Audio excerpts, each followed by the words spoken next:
Hello students, this is your lecture number 9, unit 2nd, subject principles of management. And in this lecture we are going to study about some mistakes in an organization. What is the mistakes normally arises in an organization? Due to that that organization will fail to obtain their objectives. So we are going to study about them carefully and point wise. So first of all, first mistake can be the failure to plan properly. So हमने जब भी organisation के बारे में बात की, उसकी planning के बारे में बात की थी कि जब भी हम ऑर्गेनाइजेशन में अपना ऑब्जेक्टिव अचीव करना चाहते हैं तो ऑब्जेक्टिव डिसाइड करने के लिए हमें हमारा एक प्लान है वो बनाना होता है. अब ऑब्जेक्टिव अगर हमें अचीव करना है हमारा, तो without any plan we can't achieve our objectives. तो उस ऑब्जेक्टिव को अचीव करना है तो हमारा प्लान अच्छा होना चाहिए. अगर हमारे प्लान में कोई कमी है तो उसकी वजह से हमारे प्लान की कमी की वजह से हमारा ऑब्जेक्टिव अगर हम अचीव नहीं कर पा रहे हैं तो दैट मीन्स हमारा प्लान या तो अच्छा नहीं था, या दूसरा रीज़न उसका क्या हो सकता है कि हमारा प्लान प्रॉपरली हमने एग्जीक्यूट नहीं किया. तो दोनों ही चीज़ों में क्या कमी है? हमारी प्लानिंग की कमी. हमारी प्लानिंग की कमी में कि हमने या तो अच्छे से प्लान बनाया नहीं, या और बनाया है तो उसको अच्छे से एग्जीक्यूट नहीं कर पाए. अगर हम ऐसा करते हैं तो दैट मीन्स हमें क्या करना है? हमारे प्लान को बार बार रिवाइज करना है. तो वो चीज़ें अगर हमारी प्लानिंग के अंदर कंट्रोलिंग में आती हैं, उन चीज़ों को अगर हम अच्छे से एक्सप्लेन करते हैं, एग्जीक्यूट करते हैं, तो हम अपने ऑर्गेनाइजेशन के लिए हमारा ऑब्जेक्टिव अचीव कर सकते हैं. बट ऐसा नहीं है तो that means be a failure. Second failure है फेलियर टू क्लैरिफाई रिलेशनशिप. आपके ऑर्गेनाइजेशन में अगर आपने अपनी ऑर्गेनाइजेशन के सारे रिलेशनशिप को अच्छे से क्लैरिफाई नहीं किया, that means clarified relationship means आपके अलग अलग डिपार्टमेंट्स हैं उनमें रिलेशनशिप, आपके अथॉरिटीज़ हैं, आपके वर्कर्स हैं, आपका स्टाफ है, उनके बीच में रिलेशनशिप, कौन आपका सुपीरियर है, कौन आपके सबऑर्डिनेट्स हैं, उनके बीच में एक प्रॉपर रिलेशनशिप है. अगर आपके ऑर्गेनाइजेशन में इन चीज़ों के ऊपर फोकस नहीं किया गया है और हर एक चीज़ को आपने रिलेशनशिप को क्लियरली इंफॉर्मेशन या आपने कम्युनिकेशन नहीं रखा, तो वो रिलेशनशिप आपकी ऑर्गेनाइजेशन के लिए डिसएडवांटेज क्रिएट कर सकती है. तो उन चीज़ों की वजह से आपकी ऑर्गेनाइजेशन को क्या हो सकता है? लॉस हो सकता है. तो आपको आपके ऑर्गेनाइजेशन में हर एक डिपार्टमेंटल आपकी जो रिलेशनशिप है उनको क्लियरली और हर एक जगह आपको मेंशन करना चाहिए. आपके जो अथॉरिटीज़ हैं, आपके सबऑर्डिनेट्स हैं, उनके बीच में जो रिलेशन है वो क्लियरली सबको पता होना चाहिए. कौन किसको ऑर्डर देता है, कौन किसके रिपोर्ट करेगा और कौन डिसीजन ले सकता है. तो वो सारी चीज़ें वहाँ पर आपके ऑर्गेनाइजेशन के अंदर क्लियर होनी चाहिए. Failure to delegate authority. आपकी जो अथॉरिटीज़ हैं उनको आपको डिफ़ाइन करना या बताना सभी को, उनको उनकी पावर देना, वो अगर आप प्रॉपरली नहीं कर पाए तो आपके अथॉरिटीज़ के पास अगर पावर नहीं है, आपके अथॉरिटीज़ अपने अकॉर्डिंग डिसीजन नहीं ले पा रहे हैं और आपके अथॉरिटी अपना काम प्रॉपर नहीं कर पा रहे हैं, तो वो आपकी ऑर्गेनाइजेशन के लिए क्या होगा?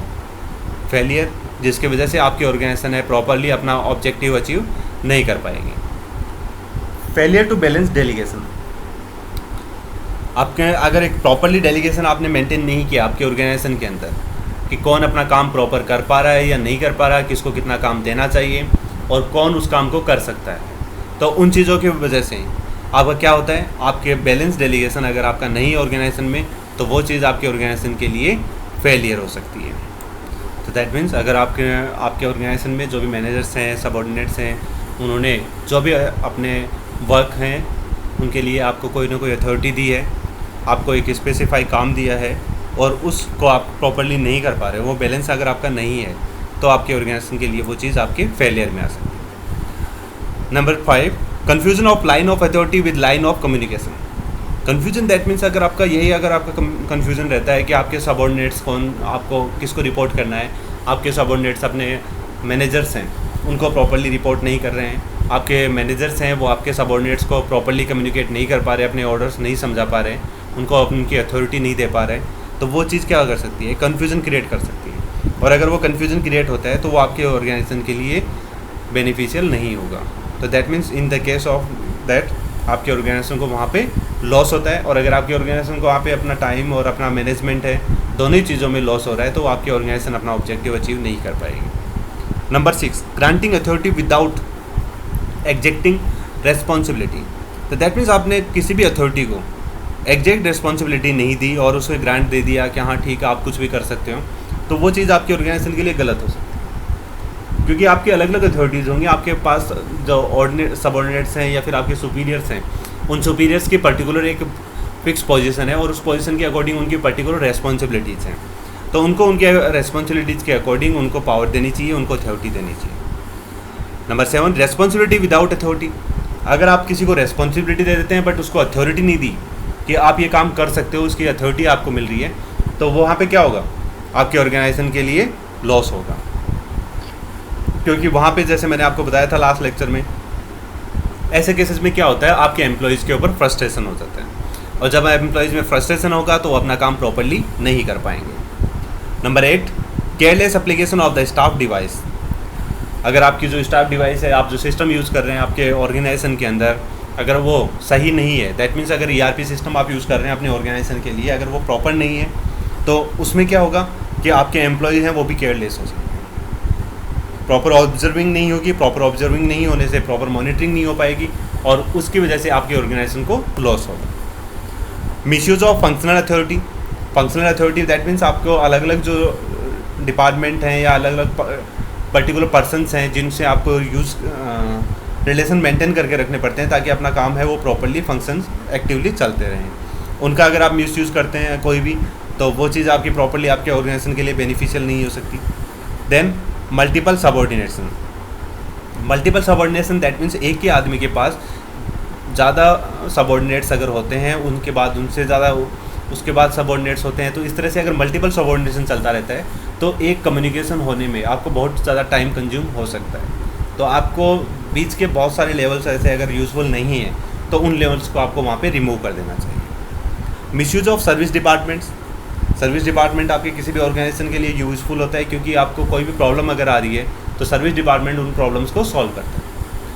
तो कई बार उन चीज़ों का मिसयूज भी हो सकता है। आपके काफ़ी सारे स्टाफ ऐसे हो सकते हैं जो उन चीज़ों को बार बार यूज़ करें बिना मतलब में। आपके जो वैल्यूएबल ऑपरेशंस हैं, मशीनिंग्स हैं, तो उनको अगर वो ज़बरदस्ती ख़राब करें या फिर दोबारा उनकी सर्विसिंग की आपको रिक्वायरमेंट हो, या आपके जो सर्विस आपके ऑर्गेनाइजेशन प्रोवाइड कराती है उन सर्विसेज को वो बिना मतलब के मिसयूज़ करते हैं, ज़्यादा यूज़ करते हैं, बिना काम के उनको यूज़ कर रहे हैं, तो वो भी आपके ऑर्गेनाइजेशन के लिए बेनिफिशियल नहीं होगी। ओवर ऑर्गेनाइजेशन क्या होता है कि आपकी ऑर्गेनाइजेशन है और आपकी जो कैपेबिलिटीज़ हैं उन कैपेबिलिटीज़ से ज़्यादा अगर आप अपनी ऑर्गेनाइजेशन को एक्सप्लोर करते हैं तो वो चीज़ आपकी ओवर ऑर्गेनाइजेशन में आती है।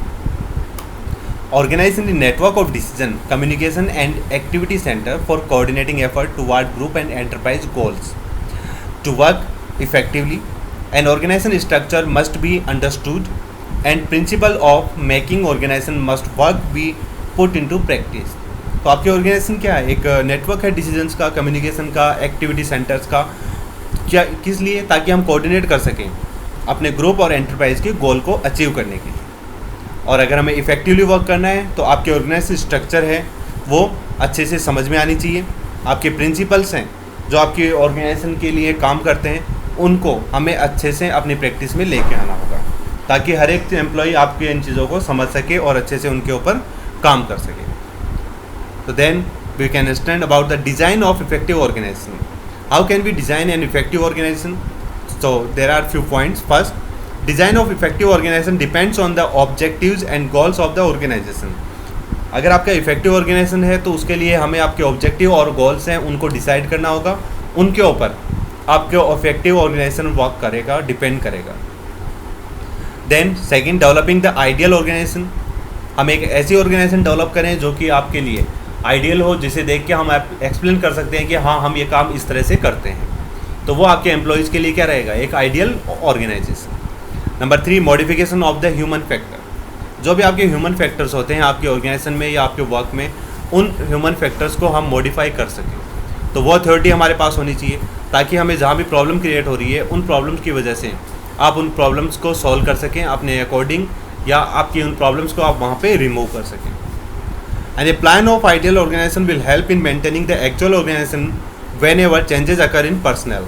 So that means a plan of ideal organization वो कहाँ हेल्प करता है आपकी, एक ऐसी एक्चुअल ऑर्गेनाइजेशन मेंटेन करने में जहाँ पे आपके चेंजेस होने की वजह से आपके पर्सनल जो स्टाफ है उनके अंदर प्रॉब्लम्स आती हैं और उन प्रॉब्लम्स को आप सॉल्व कर सकते हैं। तो इसके लिए आपको एक आइडियल ऑर्गेनाइजेशन है, उसको आपको मेंटेन करना चाहिए, इम्प्रूव करना चाहिए, बनाना चाहिए।